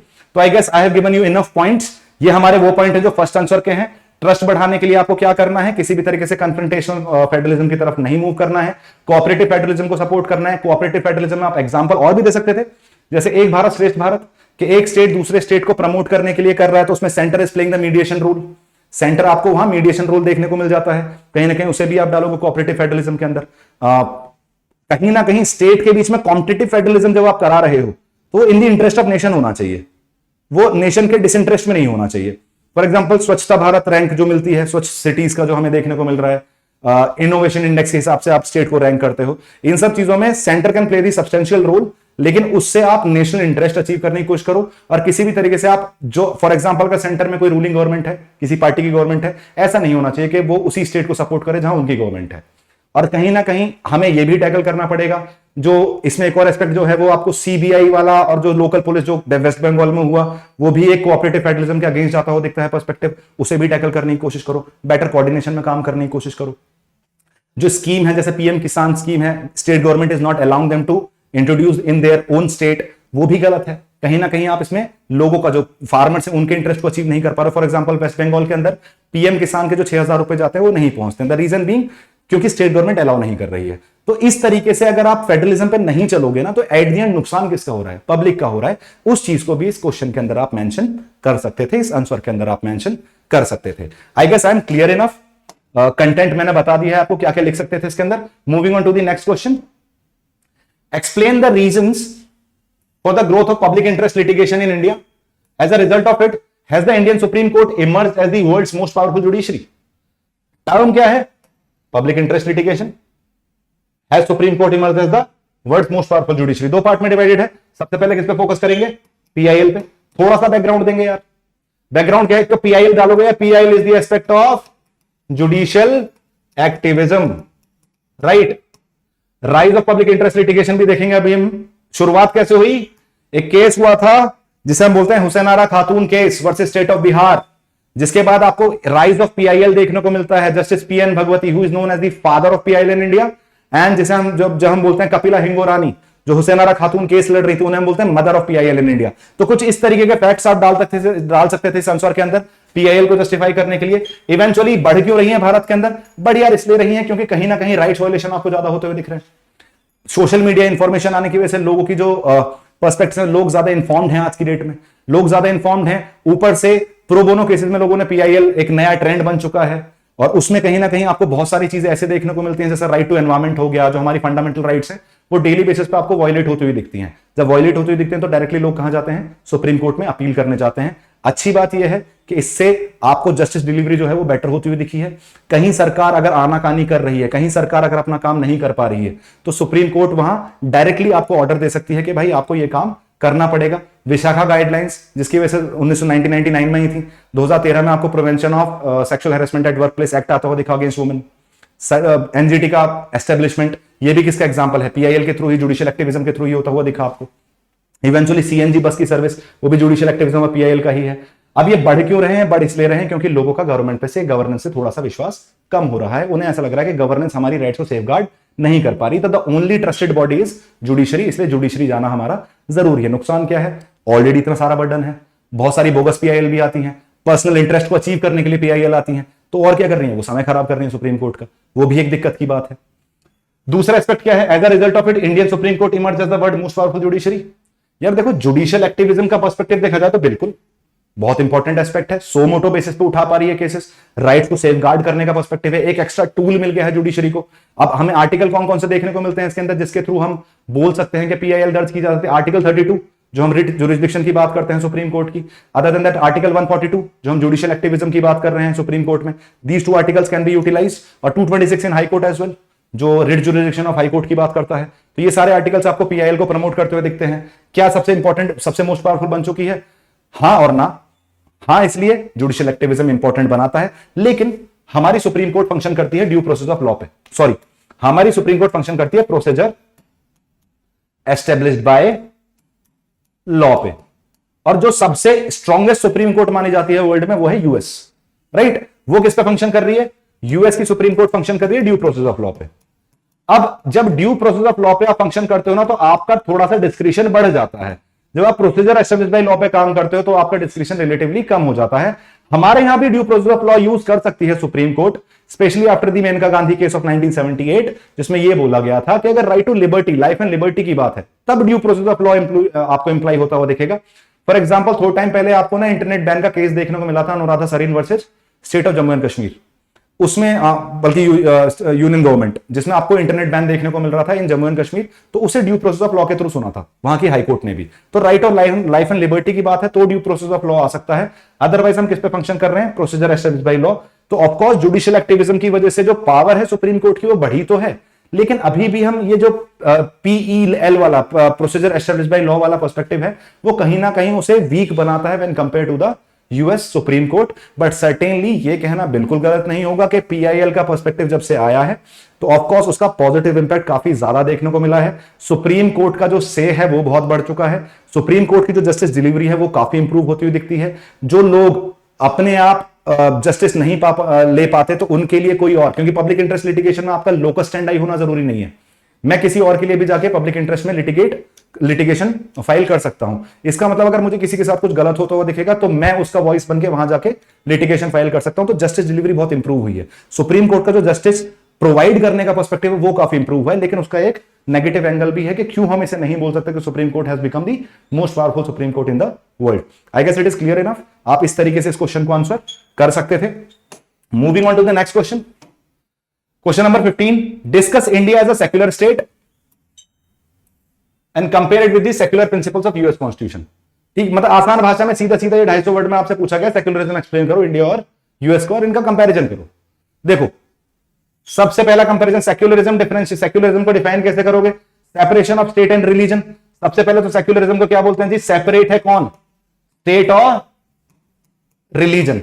इसमें सीधा सीधा आप में यहां यूएस, अगर मैं इस क्वेश्चन को ऐसे लिखता कि Indian secularism versus western secularism तो भी सही था, बहुत ही स्ट्रेट फॉरवर्ड क्वेश्चन है, बस फ्रेम अलग तरीके से कर दिया है। It is nothing but state versus, मतलब Indian secularism versus western secularism.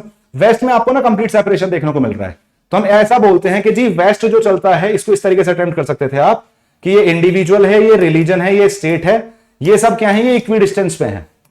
वो फॉलो करते हैं equi distant model of secularism.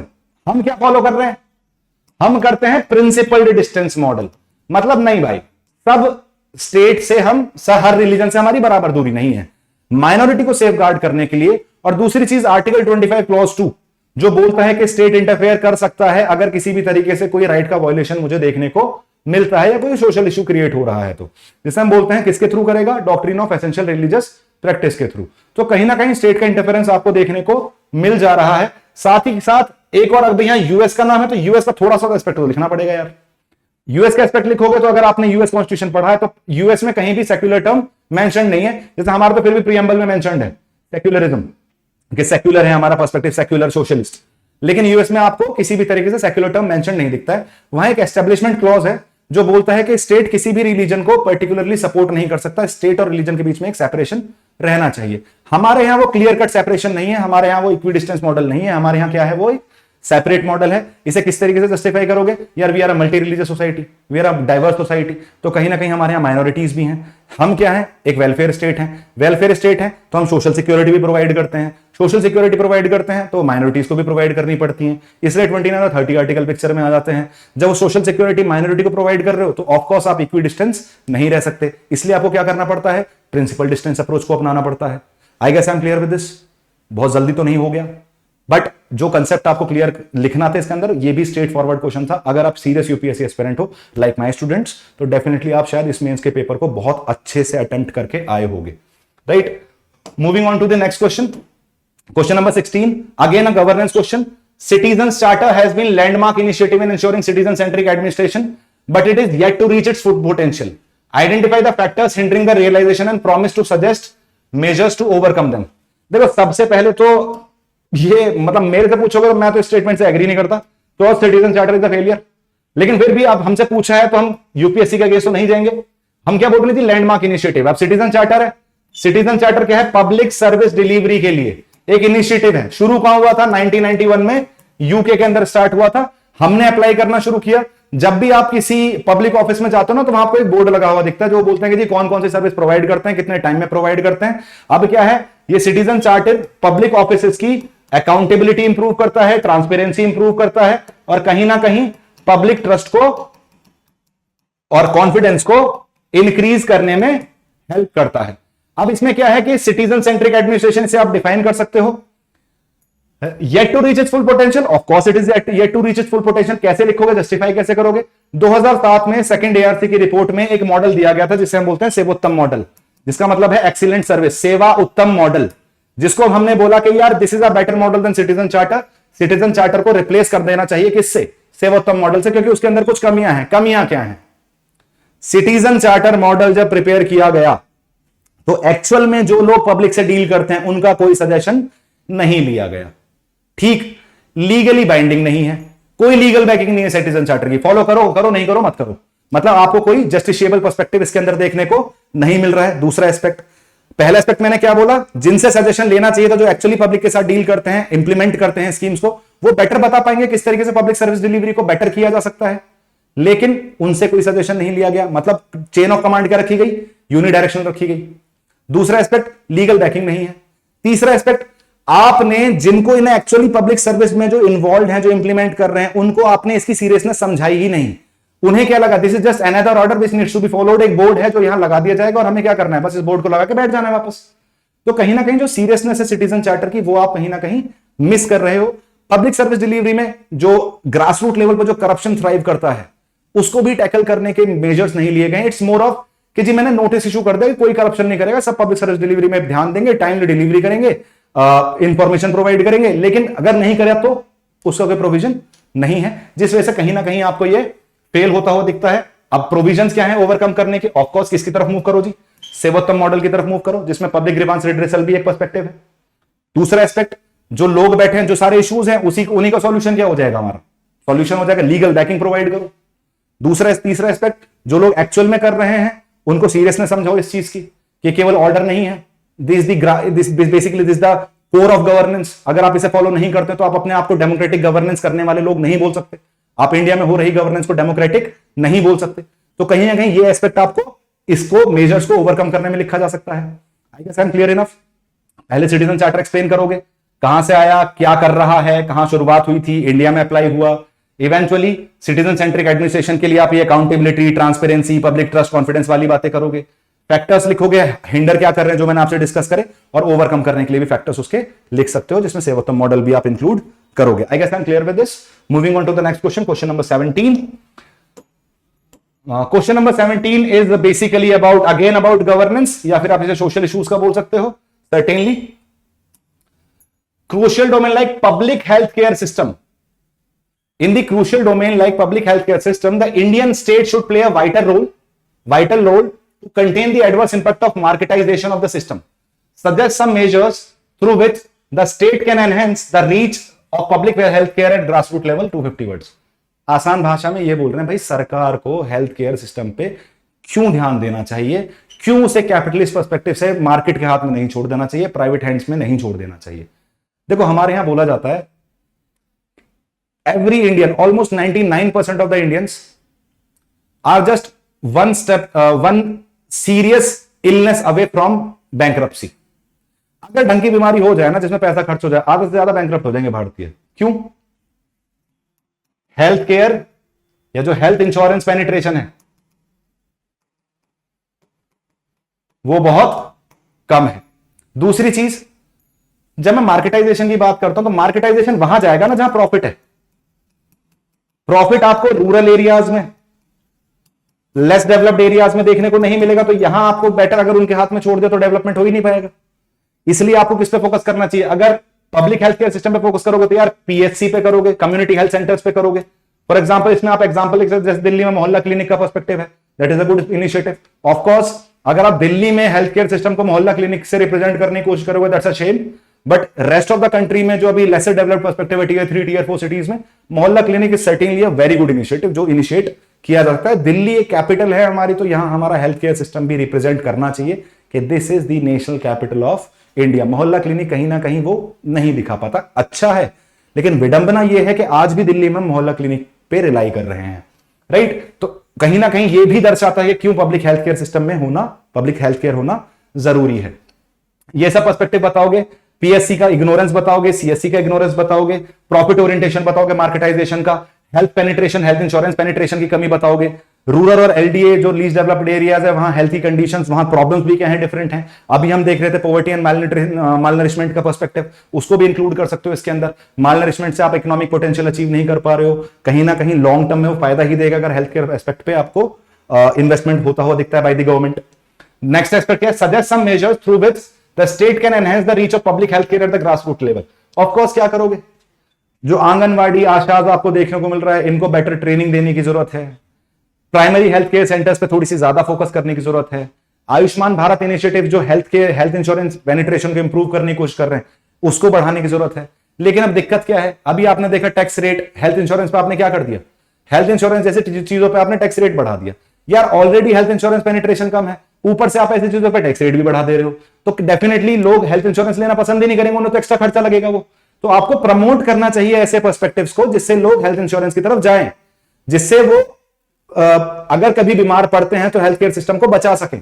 और वो कैसे कर सकते हो, आप गवर्नमेंट हॉस्पिटल्स में बहुत ज्यादा पैसा नहीं खर्च करोगे, एटलीस्ट इंश्योरेंस तो प्रोवाइड कराओ ना, उन पे ज्यादा पैसा तो खर्च मत करवाओ लोगों का, उन्हें प्रमोट करो। Health insurance should be promoted rather than taxation high करने की जगह। दूसरा एस्पेक्ट जब हम बोल रहे हैं ग्रास रूट लेवल पे कैसे करना है, जैसे हम जनरल पर्सपेक्टिव में बोलते हैं कि जब भी कोई आज की डेट में हमें यह देखने को मिलता है, अगर कोई गवर्नमेंट हॉस्पिटल में नौकरी करने जा रहा है कोई डॉक्टर, तो उसके साथ एक बॉन्ड भरवाया जाएगा जिस सर्टेन पीरियड तेरे को इस रूरल एरिया में सर्व करना है। लेकिन लोगों को लगता है ये पनिशमेंट। क्यों लगता है पनिशमेंट? क्योंकि आपने कोई एमिनिटीज प्रोवाइड ही नहीं कर रखी पीएससी के अंदर, सीएचसी के अंदर, तो कोई क्यों जाके मरेगा वहां। तो सर्टेनली आपको PSC health care centres, community health care centres बढ़ाओ, डॉक्टर्स की अवेलेबिलिटी बढ़ाओ, डॉक्टर्स और नर्सेस का रेशियो जो है वो बढ़ाओ, beds available to the population उसको इंक्रीज करो। इससे क्या होगा, आपका public health care system improve होगा और कहीं ना कहीं आपको प्राइमरी हेल्थ केयर भी बेटर होता हुआ दिखेगा। और जब प्राइमरी हेल्थ केयर बेटर होता हुआ दिखेगा तो आपको इकोनॉमिक पोटेंशियल और बेसिकली ओवरऑल जो पर्सपेक्टिव है सोसाइटी का वो भी इंप्रूव होता हुआ दिखेगा। केवल आप प्राइवेट पर्सपेक्टिव पे रिलाई नहीं कर सकते, आपको पब्लिक, हम एक वेलफेयर स्टेट हैं, राइट, सोशल सिक्योरिटी प्रोवाइड करना स्टेट की ड्यूटी है। तो कहीं ना कहीं हेल्थ केयर आप प्राइवेटाइजेशन की तरफ नहीं मूव करेंगे, उस पर आपको डेफिनेटली फोकस करना पड़ेगा। और केवल टर्शियरी हेल्थ केयर सेंटर्स पे नहीं करना है, प्राइमरी हेल्थ केयर सेंटर्स पे करना है, कम्युनिटी हेल्थ केयर सेंटर्स पे करना है, जो ग्रास रूट लेवल पे हेल्थ केयर सिस्टम को और ज्यादा बेटर कर सके। तो इस तरीके से आप इस क्वेश्चन को अचीव या अब बेसिकली अटेम्प्ट कर सकते थे। Moving on to the next question, question number 18। Next is e governance. तो देखो एक की टर्म तो पहला ही है, e governance. E-governance is not just about the routine application of digital technology in service delivery process. It is as much about multifarious interaction for ensuring transparency and accountability. In the context, evaluate the role of interactive service model. देखो पहले क्या करोगे, पहले E-governance define करोगे। I guess वो आपके लिए काफी ज्यादा क्लियर है, E-governance को डिफाइन करना, टेक्नोलॉजी का, डिजिटल पर्सपेक्टिव का यूज करना, डिजिटल मीडिया का यूज करना गवर्नेंस को इंप्रूव करने के लिए। For example jam Trinity, Jan Dhan, Aadhaar, mobile, जिससे आपने क्या कर दिया है, आपने पैसा तो बचा ही है, वो ट्रांसपेरेंसी भी क्रिएट हुई है कि जो बीच के बिचौलिया थे, जो बीच में मिडिल मैन होते थे, जैसे at a point of time Rajiv Gandhi कहा करते थे कि सरकार अगर 100 रुपए दे रही है तो उसमें से 11 रुपए बेनिफिशियरी तक पहुंच रहे हैं, 89 रुपए बीच में से ही कट जा रहे हैं, खर्च हो जा रहे हैं करप्शन में। अब क्या हो गया है, वो डायरेक्ट बेनिफिट ट्रांसफर किसके अकाउंट में हो रहा है, बेनिफिशियरी के अकाउंट में हो रहा है। तो मिडिल मैन वाला इशू खत्म हो गया। ई गवर्नेंस ने ट्रांसपेरेंसी बढ़ाई, लोगों को दिख रहा है कि और बेटर चीजें हो सकती हैं। अब इसमें जो एस्पेक्ट आपको लिखना है ना, केवल ई गवर्नेंस एक्सप्लेन करने से काम नहीं चलेगा। हम ना जब इंफॉर्मेशन के लेवल्स देखते हैं गवर्नेंस के अंदर तो 3 है। पहले लेवल पे हम बोलते हैं कि पीपल शुड नो के what they deserve, what they can get. मतलब मेरे को पता होना चाहिए, अच्छा मेरे को फ्री राशन मिल रहा है, ओके, तो ये इंफॉर्मेशन मेरे पास है, this is the first level of information. Second level information, अच्छा फ्री राशन मिल रहा है तो मेरे को उसके लिए क्या चाहिए, राशन कार्ड बनवाना है, राशन कार्ड कैसे बनवाना है ये भी मुझे पता होना चाहिए, that is second level of information. Third level of information, ये हमारा इंप्रूव करेगा किसको, interactive service model of e governance को, जो थर्ड लेवल है। अगर मेरे ये 2 स्टेप फुलफिल नहीं हो पा रहे हैं, इसमें मुझे कोई प्रॉब्लम हो रही है, तो पब्लिक ग्रीवांस रिड्रेसल मैकेनिज्म भी एग्जिस्ट करना चाहिए। मैं अपनी कंप्लेन कहां करूं, किससे बताऊं, भाई नहीं हो पाया, मेरे पास राशन कार्ड है फिर भी मुझे राशन नहीं मिला, या फिर कोई धांधलेबाजी चल रही है, या फिर जो बेसिकली जो गवर्नमेंट स्टोर वाला इंसान है, जो फ्री राशन शॉप्स हैं, वो मेरे साथ करप्शन कर रहे हैं, मुझे actual amount of ration provide नहीं कर रहे हैं, तो ये भी मैं प्रोवाइड कर पाऊं। अब इस चीज को कहां लिखोगे आप, जब आप एक्सप्लेन करोगे interactive service model. Interactive service model होता है pinnacle of e governance, right, हम इसे बोलते हैं this the vortex, this the peak of e governance. मतलब आप वन वे कम्युनिकेशन नहीं कर रहे हो, आप तो कम्युनिकेट कर ही रहे हो इंडिविजुअल के साथ, पब्लिक के साथ, सिटीजन के साथ, सिटीजन भी आपके साथ कम्युनिकेट कर पा रहे हैं। तो हम क्या बोल रहे हैं, it's a two way communication between government and citizens. Government can interact with citizen and citizen can interact with government.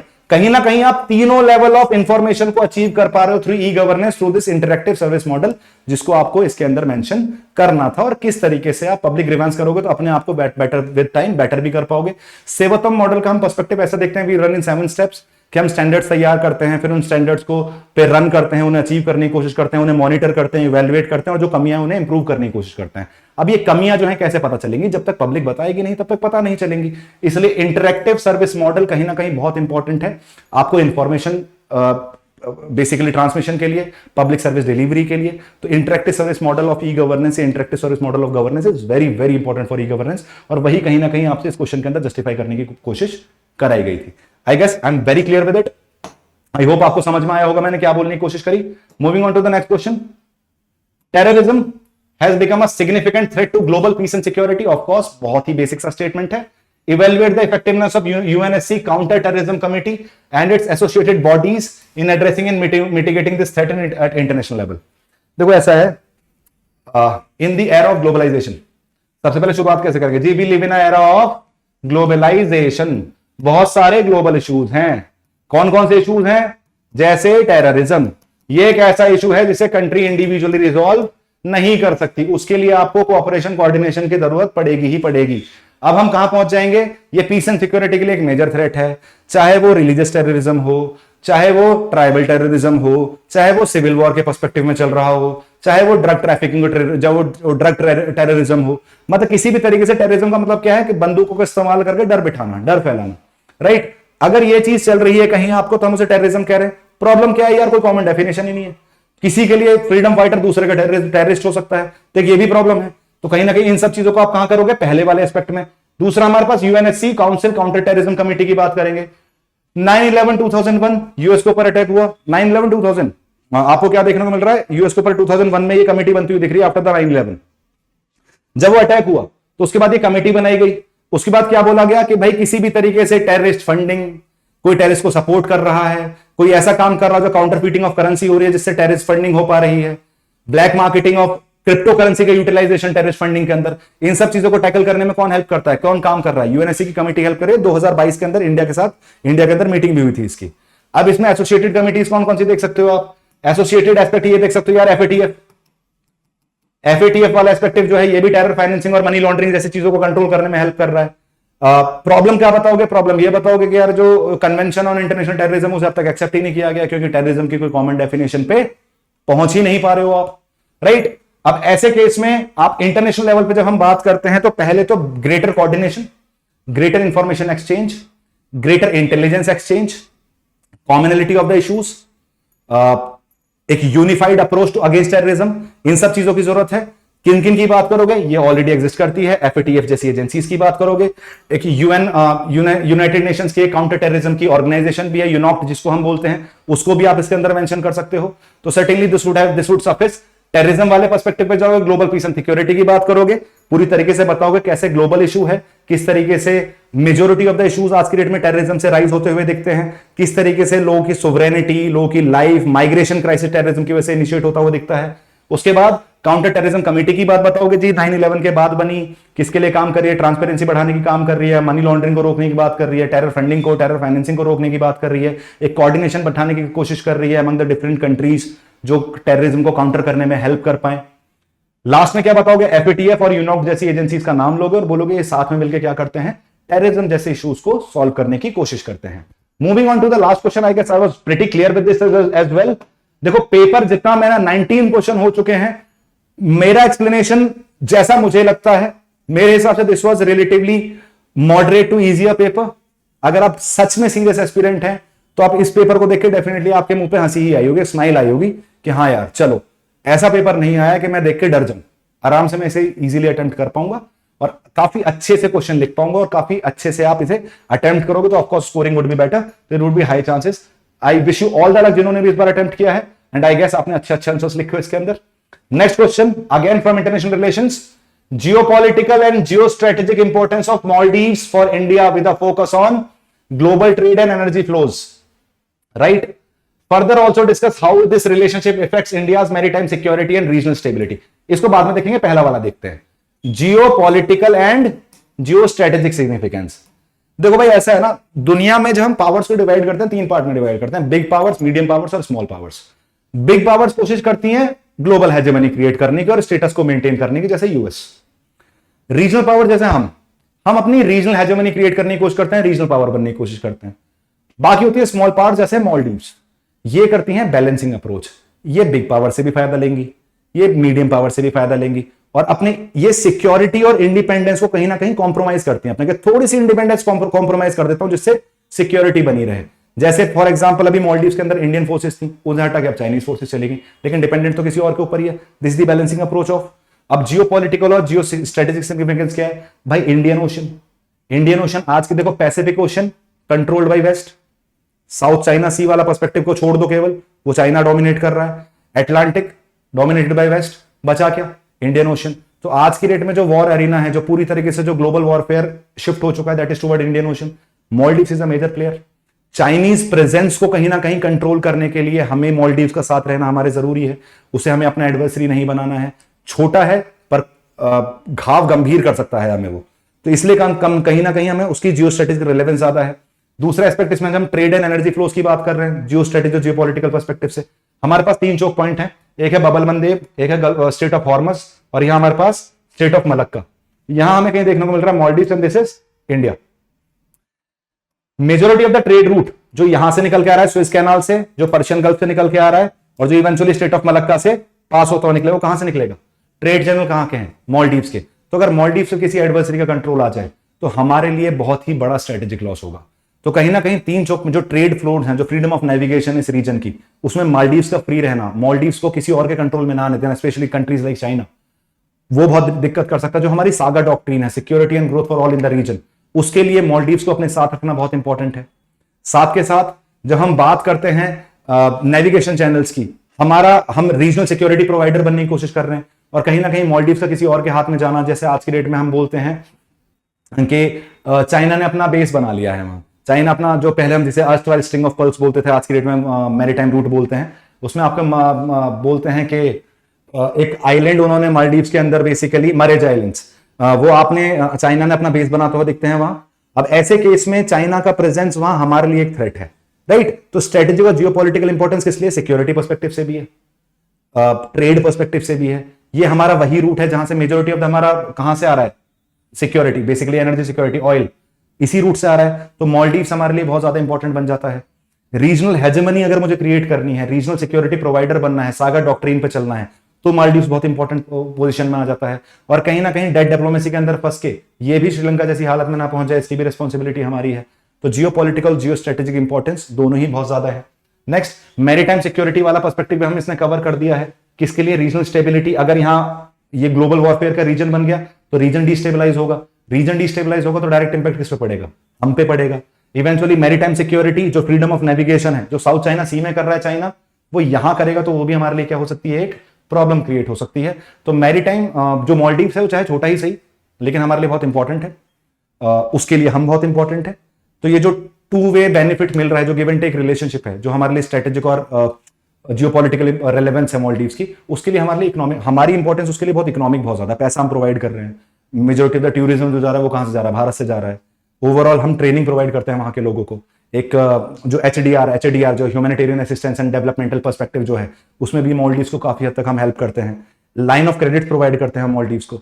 तो कहीं ना कहीं हमारा कोऑर्डिनेशन तो अच्छा है, लेकिन किसी भी तरीके से बोलते हैं ना, 2 बंदरों की लड़ाई में बिल्ली को मजे नहीं देने, तो यहां हमें वो 2 बंदर नहीं बनना है। इंडिया और मालदीव्स को बंदर नहीं बनना और चाइना को मजे नहीं लेने देने। तो कहीं ना कहीं क्योंकि हमारे जियोपॉलिटिकल रेलेवेंस मालदीव्स को समझनी है। और देखो, हम यार वो लोग हैं जो गुजराल डॉक्ट्रिन पे चलने वाले लोग हैं, जो नेबरहुड फर्स्ट पॉलिसी पे चलने वाले लोग हैं। I am almost 500 times bigger than Maldives. तो हम ये मान के चलते हैं, अगर मैं 500 स्टेप ले रहा हूं ना, तो तू 1 ले ले, दैट वुड सफिस। मैं रेसिप्रोकेशन मांग भी नहीं रहा तेरे से, लेकिन किसी भी तरीके से हमारा स्ट्रेटेजिक इंटरेस्ट और जियोपॉलिटिकल इंटरेस्ट हर्ट नहीं होना चाहिए। हम रेसिप्रोकेशन एक्सपेक्ट भी नहीं कर रहे। We are service providers, we are security providers, we are human assistance providers. हम वही बनकर रहना चाहते हैं, लेकिन इंपॉर्टेंस कब बिगड़ जाएगी? जब यहां कंट्रोल किसी और के हाथ में चला जाए। Trade route perspective, regional stability perspective, security perspective इस रीजन का, वो बहुत इंपॉर्टेंट हो जाता है आज की डेट में। जो बांग्लादेश में अभी हुआ, उससे देखो रिपरकशंस कितना देखने को मिल रहा है। तो ऑफकोर्स मालदीव्स, जितने भी हमारे रीजनल पार्टनर्स हैं, रीजनल नेबर्स हैं, उनके साथ अगर कुछ बुरा होता है, चाहे वो पाकिस्तान हो, चाहे वो मालदीव्स हो, चाहे वो श्रीलंका हो, चाहे वो बांग्लादेश हो, चाहे वो नेपाल हो, तो कहीं ना कहीं डायरेक्ट इंपैक्ट हमारे ऊपर देखने को मिलता है। तो Maldives is very very important geopolitically as well as geo strategically. This was all about GS paper 2 2024। I guess जिस तरीके से मैंने एक्सप्लेन करने की कोशिश की है, मल्टीपल डायमेंशंस में मैंने आपको अप्रोच करने की कोशिश की है, मैंने कोशिश की है कि आप समझ पाए कि किस तरीके से आप इन क्वेश्चंस को आंसर कर सकते थे, क्या क्या अप्रोचेस अपनाई जा सकती थी, किन किन डायमेंशंस में आप इन्हें डिवाइड कर सकते थे। तो this was all from my side, this was all the efforts from my side. Best of luck to you guys. And जितने भी एस्पिरेंट्स जो नेक्स्ट ईयर के लिए ट्राई कर रहे हैं, do watch this video, analyse, try writing these answers, try attempting these answers. Thank you so much guys, have a good day.